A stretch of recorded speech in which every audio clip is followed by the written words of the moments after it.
Edurne Zuri izeneko neskatila polit bat bere aitaren gazteluan bizi zena 10 urterekin. 10 gaiztoak egunero istiluan galdetzen zion. Pillu, zein da erreinu honetako neskarik ederrena? Zu zara politena, baina badago beste bat zu baino ederragarri. Eta nolakoa da? Ile mote taldetako ikarro zurian. Edurne Zuri!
ondo aurkitzen.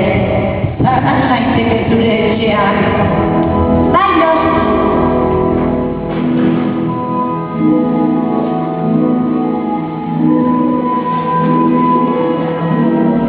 Sorgina etxean sartu ondoren ezer egiten da eta Ernestrik ura ematen dio. Eskerrik asko zure etxean onartzeagatik. Hori ezkertzeko, zabar gorriko xoa emango dizut. Zabarra ukatzen baduzu, zure desio guztia beteko dira. Halako batean, sorginak zabar gorriko soitua ematen dio eta